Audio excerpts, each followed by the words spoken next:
ఇవాళ కాంగ్రెస్ క్రమశిక్షణ కమిటీ సమావేశం కానుంది. కమిటీ చైర్మన్ మల్లు రవి అధ్యక్షతన ఈ రోజు ఉదయం 11 గంటలకు మీటింగ్ జరుగుతుంది. ఈ సమావేశంలో పెండింగ్లో ఉన్న ఫిర్యాదులు, వచ్చిన ఫిర్యాదులపై చర్యలు ఏం తీసుకోవాలి అనే దానిపై కమిటీ చర్చించనుంది. వరంగల్ జిల్లాకు చెందిన పంచాయతీ ఇంకా పెండింగ్లోనే ఉంది. కమిటీకి కొండా మురళి ఇప్పటికే వివరణ ఇచ్చారు. అయితే కొండా వ్యతిరేక శిబిరం మాత్రం ఆయనపై చర్యలు తీసుకోవాలని పట్టుబడుతోంది. ఇప్పటికే 2 గ్రూపుల మధ్య వార్ పీకి చేరింది. ఇక జడ్చర్ల ఎమ్మెల్యే అనిరుద్ రెడ్డి కాంగ్రెస్లో టీడీపీ కోవట్లున్నారని చేసిన కామెంట్స్కు ఇప్పటికే వివరణ ఇచ్చారు. దీంతో ఇష్యూ సెటిల్ అయినట్టే. కోమటిరెడ్డి రాజగోపాల్ రెడ్డి వరుసగా సీఎం రేవంత్ రెడ్డికి వ్యతిరేకంగా మాట్లాడుతున్నారు. తిట్ల మాటలు కూడా తగ్గించుకుని చేసింది చెప్పుకోవాలి అంటూ కామెంట్స్ చేస్తున్నారు. ఇలా అన్ని అంశాలపైన కాంగ్రెస్ క్రమశిక్షణ కమిటీ ఈ సమావేశంలో చర్చించనుంది.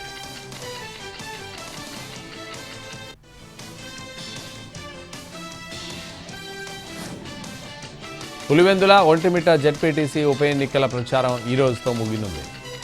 ఇవాళ సాయంత్రం 5 గంటలకు ప్రచారం పూర్తవుతుంది. దీంతో వైసీపీ, టీడీపీ పోటాపోటీగా క్యాంపెయిన్ నిర్వహిస్తున్నాయి. పలు గ్రామాల్లో 2 పార్టీల నేతల ప్రచారం హోరెత్తిపోతుంది. నల్లపురెడ్డిపల్లి, కొత్తపల్లి గ్రామాల్లో రోడ్ షో చేస్తున్నారు టీడీపీ నేతలు.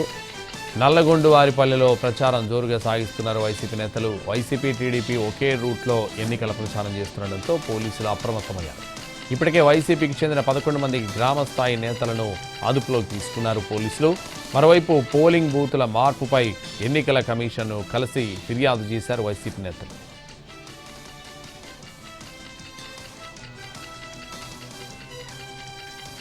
ప్రధానమంత్రి నరేంద్ర మోదీ ఇవాళ కర్ణాటక రాష్ట్రంలో పర్యటించనున్నారు. ఈ పర్యటనలో భాగంగా ఆయన బెంగళూరు నగరవాసులకు ఒకే రోజు 2 కీలకమైన కానుకలు అందించబోతున్నారు. నగరంలో అత్యంత కీలకమైన మెట్రో ప్రాజెక్టులను ప్రారంభించడంతో పాటు 3 కొత్త వందే భారత్ ఎక్స్ప్రెస్ రైళ్లకు పచ్చజెండా ఊపి ప్రారంభించనున్నారు ప్రధాని మోడీ. ఇవాళ కర్ణాటకలో ప్రధాని మోడీ పర్యటించనున్నారు. ఉదయం 11 గంటలకు బెంగళూరులోని కేఎస్ఆర్ రైల్వే స్టేషన్లో ప్రధాని మోడీ 3 వందే భారత్ రైళ్లను ప్రారంభిస్తారు. వీటిలో బెంగళూరు, బెళగావి, అమృత్సర్, శ్రీ మాతా వైష్ణోదేవి కాట్రా, నాగ్పూర్, పూణే మార్గాల్లో నడిచే రైళ్లున్నాయి. దాంతో కర్ణాటక రాష్ట్రం నుంచి నడిచే వందే భారత్ రైళ్ల సంఖ్య 11కి పెరిగింది. అంతేకాదు బెంగళూరు, బెళగావి మధ్య ప్రీమియం రైళ్లు సేవలకు సంబంధించి ప్రజల చిరకాల డిమాండ్ నెరవేరనుంది. ఈ కొత్త రైలుతో ఇరు నగరాల మధ్య ప్రయాణ సమయం దాదాపు గంట వరకు తగ్గనుంది. ఏసీ చైర్ కార్ టికెట్ ధర 1575 రూపాయలు కాగా ఎగ్జిక్యూటివ్ చైర్ కార్ ధర 2905 రూపాయలుగా ఉంది.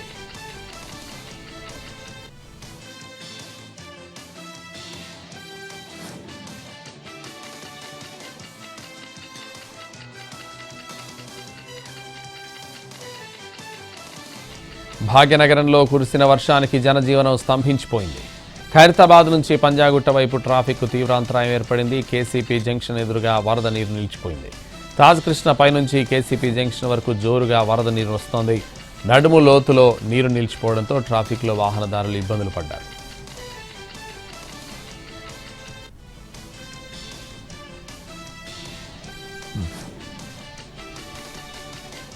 భారీ వర్షానికి రోడ్లపై నీరు చేరడంతో మలక్పేట్ బ్రిడ్జ్ కింద అంబులెన్స్ చిక్కుకుపోయింది. రోగితో వెళుతున్న అంబులెన్స్ ఆగిపోవడంతో బంధువులు ఆందోళన చెందారు. అయితే వెంటనే బ్రిడ్జ్ మధ్యలో చిక్కుకుపోయిన అంబులెన్స్ను బయటకు తీసుకొచ్చారు హైడ్రా సిబ్బంది.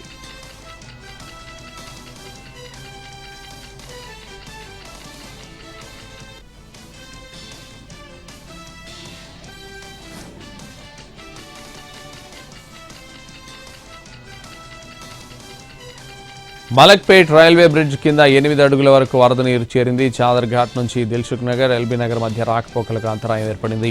వరద నీరు తగ్గిన తర్వాతే వాహనాలు వెళ్లేందుకు అనుమతి ఇచ్చారు పోలీసులు. 2 వైపులా రాకపోకలు నిలిచిపోవడంతో భారీగా ట్రాఫిక్ జామ్ అయింది. చాదర్ఘాట్, కోటి, ఎంజీబీఎస్ బస్ స్టేషన్ వరకు ట్రాఫిక్ అంతరాయం ఏర్పడింది.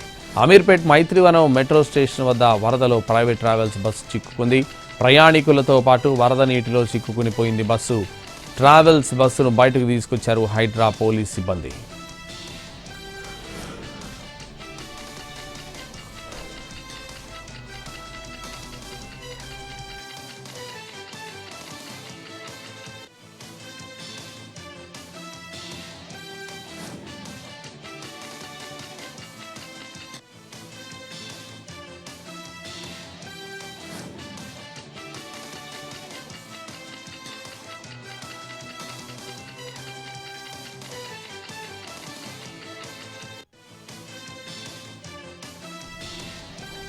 దేశ రాజధాని ఢిల్లీని భారీ వర్షాలు ముంచెత్తాయి. ఎడతెరిపి లేకుండా కురుస్తున్న వానలతో లోతట్టు ప్రాంతాలు జలమయమయ్యాయి. హస్తిన రోడ్లు నదులను తలపిస్తున్నాయి. వాతావరణ శాఖ రెడ్ అలర్ట్ జారీ చేసింది. ఢిల్లీలోని కన్నౌట్ ప్యాలెస్, శాస్త్రి భవన్, మధురా రోడ్, ఆర్కేపురం, మోతీబాగ్, భారత్ మండప్ తదితర ప్రాంతాల్లో భారీగా నీరు చేరింది. దీంతో వాహనదారులు తీవ్రంగా ఇబ్బంది పడుతున్నారు. ఇటీవల కురుస్తున్న వానలకు ఢిల్లీ జైత్పూర్లోని హరినగర్లో విషాదం చోటు చేసుకుంది. అకస్మాత్తుగా గోడ కూలడంతో 8 మంది ప్రాణాలు కోల్పోయారు. భారీ వర్షాల నేపథ్యంలో ప్రజలు అప్రమత్తంగా ఉండాలని, కూలిపోయే స్థితిలో ఉన్న ఇళ్లల్లో ఉండొద్దని అధికారులు సూచించారు.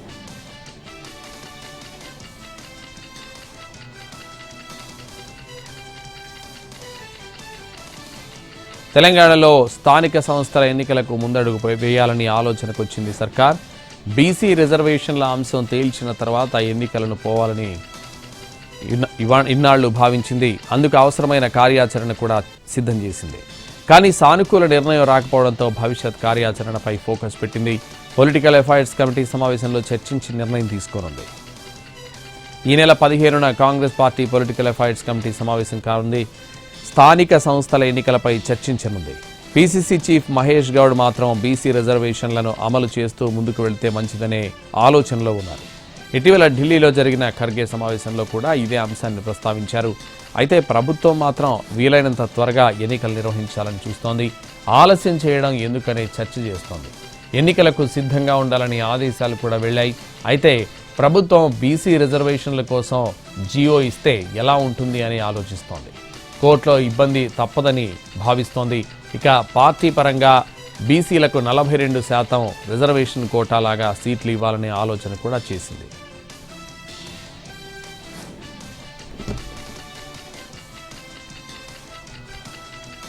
లీగల్ నోటీసులు ఇస్తే చట్టపరంగా ఏం చేయాలో అదే చేస్తారంటూ కేటీఆర్పై మండిపడ్డారు కేంద్ర హోంశాఖ సహాయ మంత్రి బండి సంజయ్. ఫోన్ ట్యాపింగ్ కేటీఆర్ చేయించారని ఈ విషయంలో తడిబట్టలతో తన కుటుంబ సభ్యులతో సహా ప్రమాణం చేసేందుకు సిద్ధంగా ఉన్నారన్నారు. ఫోన్ ట్యాపింగ్పై కేంద్రానికి రాష్ట్రం తప్పుడు సమాచారం ఇచ్చిందని, కేసును సీబీఐకి అప్పగించాలని డిమాండ్ చేశారు బండి.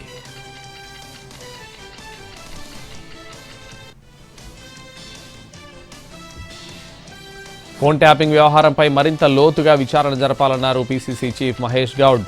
ఈ అంశంలో బండి సంజయ్ కాస్త ఆలోచించి ఆరోపణలు చేయాలన్నారు. బండి సంజయ్ను బీజేపీ అధ్యక్ష పదవి నుంచి తీసేసింది కేసీఆర్ అన్నారు. కేసీఆర్, బీజేపీ అధిష్టానం మధ్య లోపాయికారి ఒప్పందంలో భాగంగానే సంజయ్ను తప్పించారని పేర్కొన్నారు. బీజేపీ, బీఆర్ఎస్ మధ్య చీకటి ఒప్పందం ఉందన్నారు మహేష్ గౌడ్. కాళేశ్వరం కమిషన్ నివేదికపై ప్రభుత్వం యాక్షన్ తీసుకుంటుందన్నారు.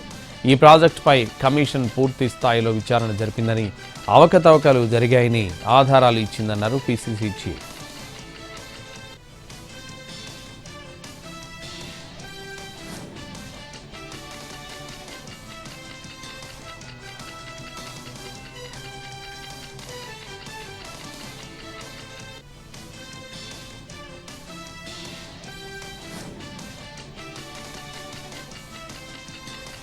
కేసీఆర్ అంటే ఫిరాయింపులు, ఫిరాయింపులు అంటే కేసీఆర్ అని విమర్శించారు మహేష్ గౌడ్.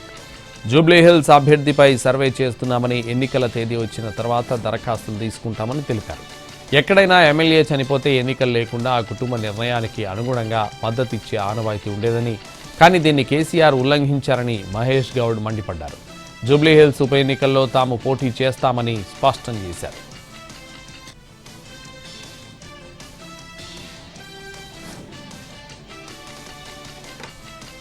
న్యూస్ ఏజెన్సీ అంటే దేవుడు సృష్టించిన అద్భుతమని ఏపీ ముఖ్యమంత్రి చంద్రబాబు అన్నారు. అంతర్జాతీయ ఆదివాసీ దినోత్సవం సందర్భంగా అల్లూరు జిల్లా లగిసెపల్లిలో పర్యటించారు ఆయన. పలు అభివృద్ధి కార్యక్రమాలకు శంకుస్థాపన, ప్రారంభోత్సవాలు చేశారు చంద్రబాబు. గిరిజనులు అభివృద్ధి చెందితేనే రాష్ట్ర అభివృద్ధి సాధ్యమని సీఎం చంద్రబాబు అన్నారు. అవకాశాలు కల్పిస్తే గిరిజనులు అద్భుతాలు సాధిస్తారని చెప్పారు. పర్యాటకం, ఫుడ్ ప్రాసెసింగ్కు అధిక ప్రాధాన్యత ఇస్తున్నామని బాబు తెలిపారు. గిరిజనులను అన్ని రకాలుగా ఆదుకుంటామని ఆయన స్పష్టం చేశారు. అభివృద్ధి, సంక్షేమం 2 కళ్లుగా ముందుకు సాగుతున్నామని స్పష్టం చేశారు సీఎం చంద్రబాబు.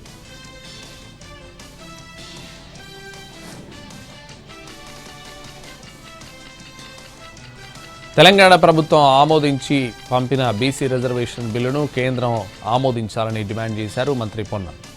బిల్లులో ఎక్కడైనా ముస్లిం రిజర్వేషన్ల ప్రస్తావన ఉందా అని కేంద్ర మంత్రి కిషన్ రెడ్డిని ప్రశ్నించారు పొన్నం.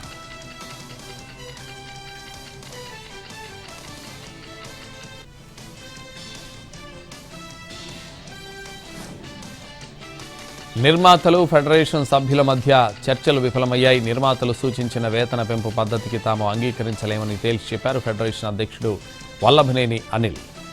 అంతకుముందు సినీ కార్మికుల వేతనాలపై నిర్మాతలు కీలక ప్రతిపాదనలు చేశారు. వేతనాల విషయంలో కొన్ని ప్రతిపాదనలు పెట్టారు. 3 విడతల్లో వేతనాల పెంపునకు నిర్మాతలు అంగీకారం తెలిపారు. తొలి ఏడాది 15% వేతనాల పెంపునకు నిర్ణయం తీసుకున్నారు.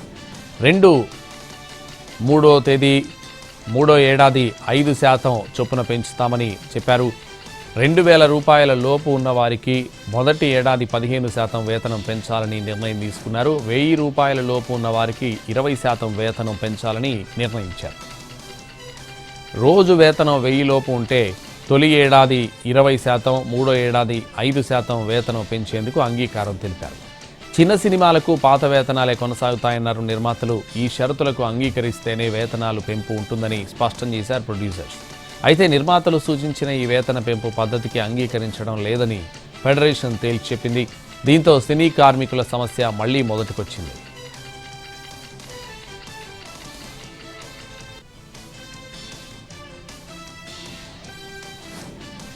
నిర్మాతలు ఫెడరేషన్ సభ్యులతో ప్రొడ్యూసర్స్ గిల్డ్ సభ్యుల సమావేశం జరిగింది. సినీ కార్మికుల వేతనాల పెంపుపై చర్చ చేశారు. వేతనాల విషయంలో కొన్ని ప్రతిపాదనలు పెట్టారు నిర్మాతలు. 2,000 లోపు ఉన్న వారికి మొదటి ఏడాది 15% వేతనం పెంచాలని నిర్ణయించారు. 1,000 లోపు ఉన్న వారికి 20% వేతనం పెంచాలని నిర్ణయించారు. 30% వేతనాలు పెంచాలని అడగడం కరెక్ట్ కాదని నిర్మాతలు అభిప్రాయం వ్యక్తం చేశారు.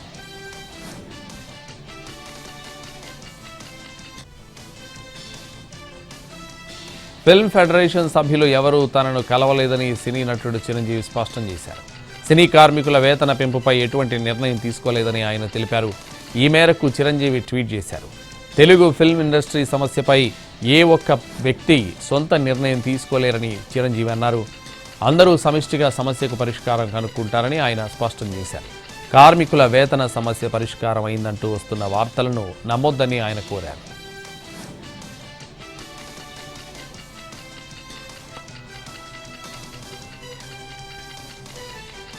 హెచ్సీఏ సెక్రటరీ దేవరాజు రెండో రోజు కస్టడీలో కీలక విషయాలు రాబట్టారు సిఐడి అధికారులు. హెచ్సీఏ నిధుల గోల్మాల్ అక్రమాల్లో కీలకంగా ఉన్నాడు దేవరాజ్. హెచ్సీఏ ప్రెసిడెంట్ జగన్మోహన్ రావు దాఖలు చేసిన ఫోర్జరీ డాక్యుమెంట్లపై ఆరా తీశారు. బీసీసీఐ నుంచి వచ్చిన నిధులను పక్కదారి పట్టించారన్న అంశంపై ప్రశ్నలు సంధించారు హెచ్సీఏ సెక్రటరీ దేవరాజ్.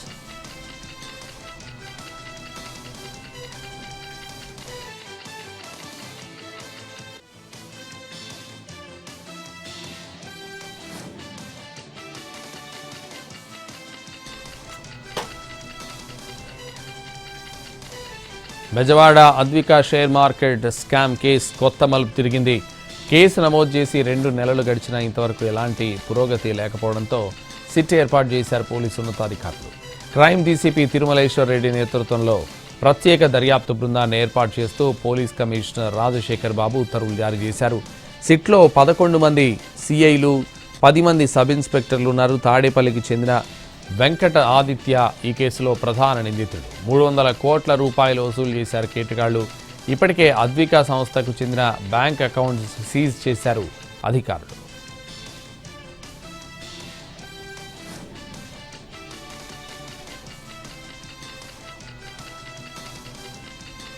శ్రీశైలం జలాశయం వద్ద తరచూ ట్రాఫిక్ సమస్య తలెత్తుతోంది. దీనిపై సుండిపెంట పోలీసులు ప్రత్యేక చర్యలు తీసుకుంటున్నారు. డ్రోన్ కెమెరాలతో ట్రాఫిక్ పై నిఘా పెంచారు. డ్రోన్ సాయంతో ట్రాఫిక్ను క్లియర్ చేస్తున్నారు. భక్తులకు ఎలాంటి ఇబ్బందులు లేకుండా చర్యలు తీసుకుంటున్నారు. ఇప్పుడు భక్తులు ఎలాంటి ఇబ్బందులు లేకుండా దర్శనం చేసుకోగలుగుతున్నారని చెప్తున్నారు పోలీసులు.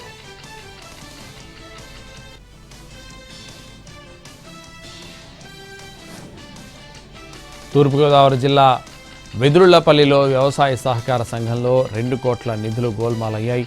దీనిపై ఇప్పటికే సహకార సంఘం సీఈఓ సురేందర్తో పాటు మరో 2 సిబ్బందిని సస్పెండ్ చేశారు అధికారులు.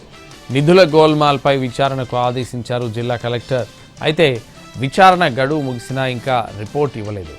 నిధులు గోల్మాల్ చేసిన సీఈఓ సురేందర్కు సహకార సంఘం అధికారులు అండగా ఉన్నారంటూ బాధిత రైతులు మండిపడుతున్నారు.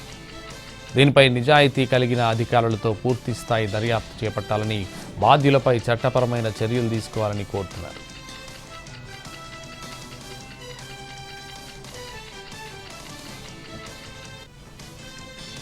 గుంటూరు నగరవాసులకు 6.5 దశాబ్దాలుగా సేవలందించిన శంకర్ విలాస్ బ్రిడ్జ్ కూల్చివేత పనులు మొదలయ్యాయి.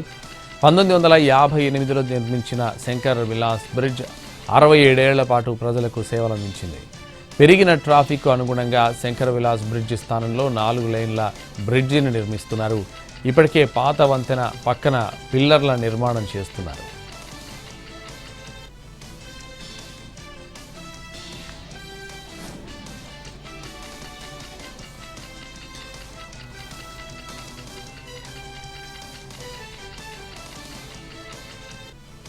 కాకినాడ జిల్లా అన్నవరంలో పెళ్లిళ్ల సందడి మొదలైంది.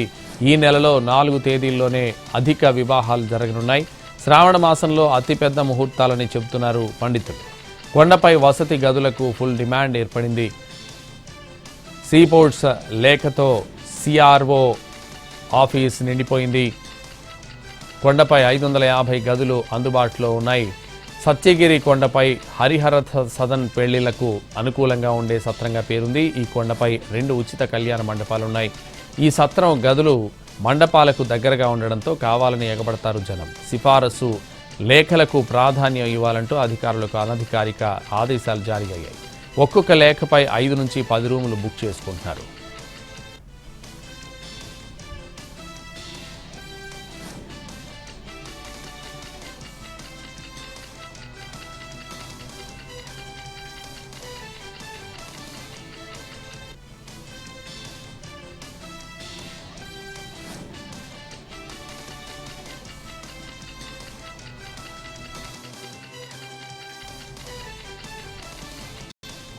ఎన్నికల వ్యవస్థను ప్రక్షాళన చేసే దిశగా కేంద్ర ఎన్నికల సంఘం కీలక నిర్ణయం తీసుకుంది. గుర్తింపు లేని 334 రాజకీయ పార్టీలను జాబితా నుంచి తొలగించింది. ఈ పార్టీలు గత 6 సంవత్సరాల్లో ఒక్క ఎన్నికలోనూ పోటీ చేయలేదని, అందుకే వాటిని రద్దు చేస్తున్నట్లు తెలిపింది. డాక్యుమెంట్ల మీద మాత్రమే ఉండే పార్టీలను తొలగించడం ద్వారా ఎన్నికల వ్యవస్థలో పారదర్శకత పెంచడమే తమ లక్ష్యమని ఈసీ స్పష్టం చేసింది.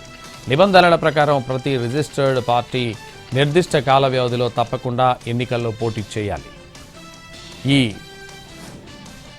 2019 నుంచి ఇప్పటి వరకు ఈ 334 పార్టీలు ఏ ఒక్క ఎన్నికలోనూ తమ అభ్యర్థులను బరిలో దింపలేదు. అంతేగాక రిజిస్ట్రేషన్ సమయంలో అందజేసిన అడ్రస్ల వద్ద వీటి ఆఫీసులు లేవని క్షేత్రస్థాయి పరిశీలనలో తేలిందని ఈసీ పేర్కొంది. ఈ 2 ప్రమాణాలను పాటించకపోవడంతో వీటి రిజిస్ట్రేషన్ రద్దు చేశామని తెలిపింది. దేశవ్యాప్తంగా 2854 గుర్తింపు లేని రిజిస్టర్డ్ పార్టీలు ఉండగా ఈసీ తాజా నిర్ణయంతో వాటి సంఖ్య 2520కి తగ్గింది. అయితే ఈ నిర్ణయం గుర్తింపు లేని పార్టీలకే పరిమితమని ఎన్నికల సంఘం స్పష్టం చేసింది. ప్రస్తుతం దేశంలో 6 జాతీయ పార్టీలు, 67 రాష్ట్ర స్థాయి పార్టీలు యాక్టివ్గా ఉన్నాయని, వీటి కార్యకలాపాలపై ఇది ఎలాంటి ప్రభావం చూపదని వివరించింది. ఎన్నికల వ్యవస్థలో జవాబుదారీతనాన్ని పెంచేందుకు భవిష్యత్తులోనూ ఇలాంటి ప్రక్షాళన చర్యలు కొనసాగుతాయని పేర్కొంది ఈసీ.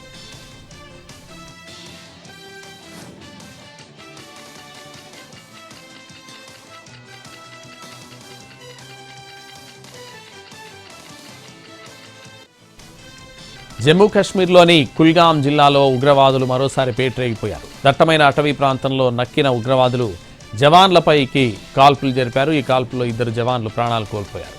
మరో 10 మందికి గాయాలయ్యాయి. కుల్గాం జిల్లాలో 9వ రోజు ఎన్కౌంటర్ జరుగుతోంది. భీకర కాల్పులు జరుపుతున్నాయి. అఖల్ అటవీ ప్రాంతంలో ఉగ్రవాదులు నక్కి ఉన్నారన్న ఇంటెలిజెన్స్ సమాచారంతో ఆ ప్రాంతాన్ని జల్లెడపడుతున్నాయి భద్రతా దళాలు. 3-4 టెర్రరిస్టులు నక్కి ఉన్న ప్రాంతంలోకి జవాన్లు వెళ్లిన వెంటనే కాల్పులు మొదలయ్యాయి. ఈ కాల్పుల్లో 2 జవాన్లు అమరులయ్యారు. గాయపడ్డ 10 మందిని సమీప ఆసుపత్రికి తరలించారు.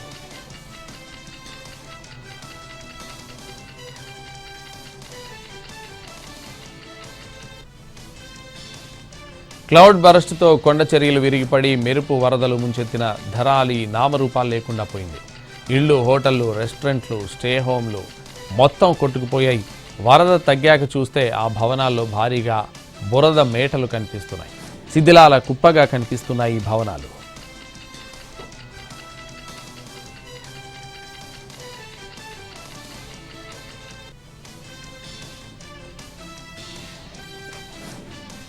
యమునా నది ప్రమాద ఘంటికలు మోగిస్తోంది. భారీగా వరద నీరు వచ్చి చేరుతోంది.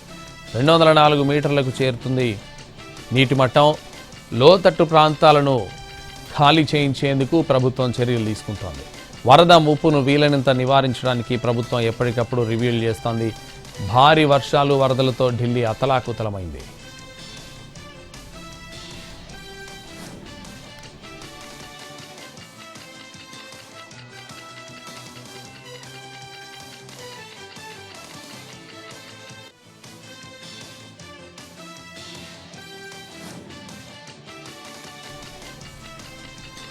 నాగార్జున సాగర్ ప్రాజెక్టు నిండుకుండలా మారింది. 312 టీఎంసీల నీటి నిల్వ సామర్థ్యంతో గరిష్ట నీటి మట్టానికి చేరుకుంది ప్రాజెక్టు వాటర్ లెవెల్. 2 క్రస్ట్ గేట్లు తెరిచి నీటిని వదలడానికి అధికారులు సన్నద్ధమయ్యారు. 2 గేట్లను 5 ఫీట్ల మేర పైకెత్తి నీటిని విడుదల చేయనున్నారు అధికారులు.